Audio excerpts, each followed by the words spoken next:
Hey guys, Miguel Gomez here, and today we're going to be comparing the Røde Smart Lav and the Sennheiser wireless system. Let's get started.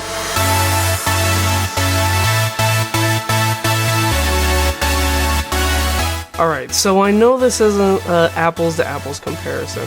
The Røde Smart Lav is only $70 versus the Sennheiser system, which is about $600. You do get a lot more with the Sennheiser kit. You get a body pack transmitter and a receiver, and you also get the Sennheiser ME2 lavalier. With the Røde Smart Lav, you literally get a Røde Smart Lav, a little carrying pouch, and some Velcro. That's pretty much it. So in terms of budget, if you're just starting out, if you need a lavalier on a person, let's say you're shooting a documentary, or you're shooting a little short film and it's too wide for you to boom, put that Røde Smart Lav on them. It'll be way better than nothing at all. So let's start off with build quality. The Røde Smart Lav is built very well, except for I think the cable is the weak part. It's a little thin, and I'm not sure if it'll hold up over time. I've had it for a couple months now, and it's held up fine, but I could see it getting kinked or something. I'm pretty good with my gear, so I'm not really worried about it.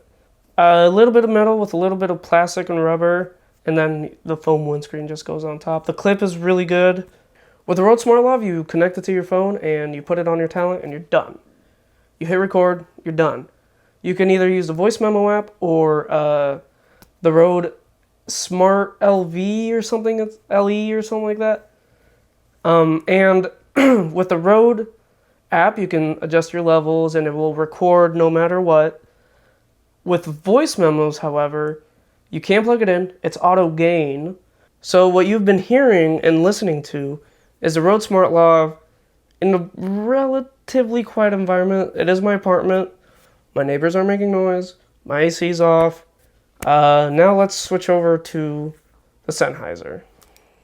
Alright guys, so setting up the G2 wireless system is quite a bit more complicated than the Røde Smart Lavs. And that's because you have two main parts. You have the receiver and the transmitter. Transmitter is what goes on talent. Receiver is what goes, that connects to your mixer or your camera or whatever.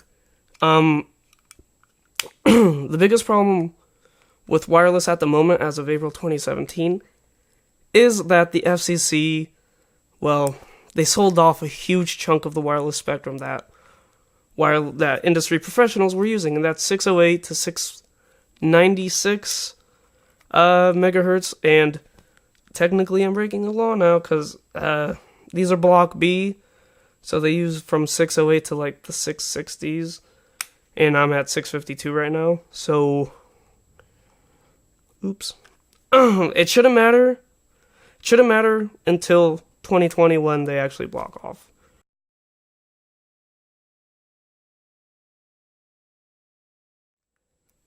And if we open the thing, as you can see, there's a lot of menus.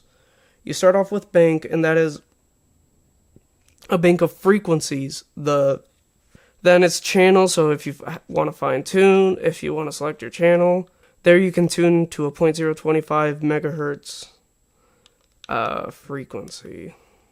And then there's my favorite feature, which is scan. You click it, it scans the RF in the area, and then shows you how many free channels there are. And then you click OK. It automatically chooses the cleanest signal, and then you have to put that on the transmitter as well. Display, it's pretty much, do you want it to display the name of the unit, the frequency, or the channel? I leave it on frequency.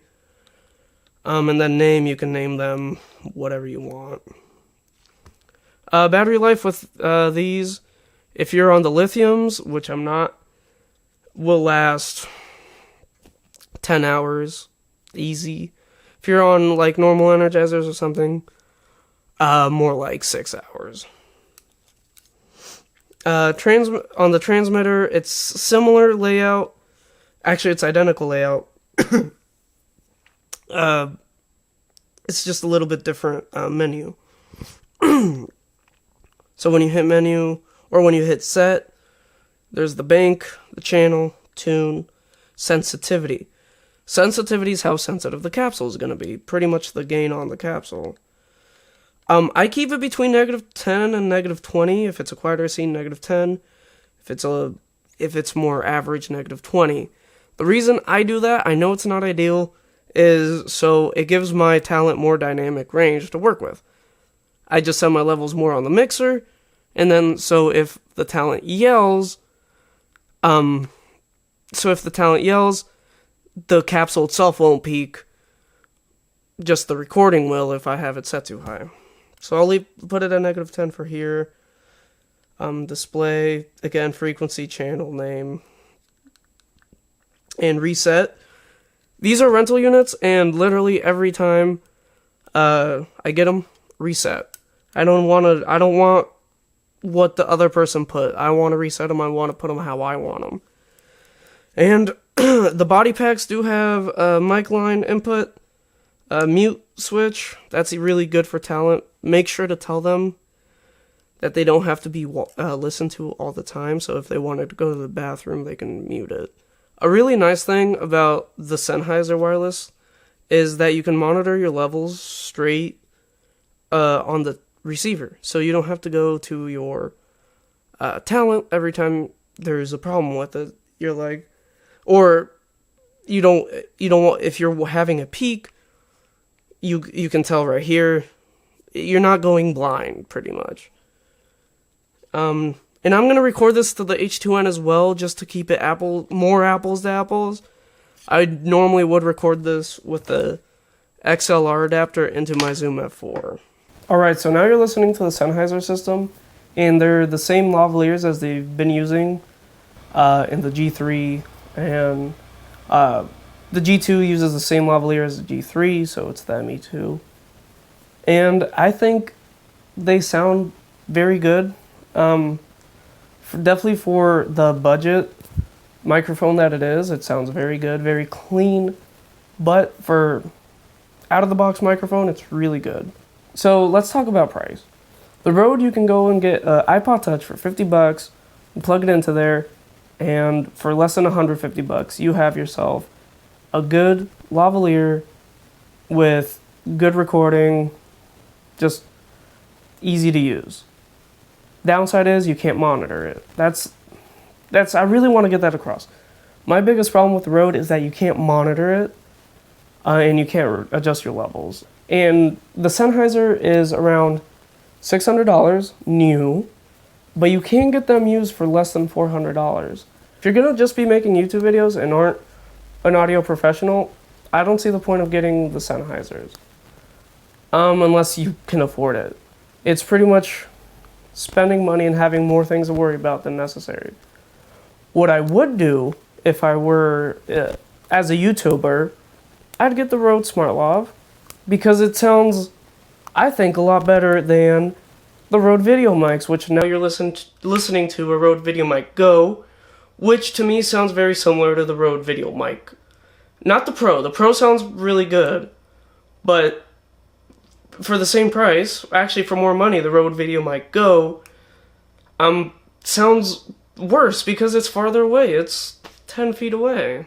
Now you're listening to the Rode Smart Lav, and now you're listening to the Rode Video Mic Go. Hopefully, let's go back to my boom pole. Hopefully you can hear a difference in all three mics, or hopefully all four mics. You should notice the least difference between the two lavaliers and the boom pole. The Rode Video Mic Go is decent. It's good for the price. It's just, for audio quality, you really want the mic as close as possible. Thanks for watching. This has been Miguel Gomez. See you later.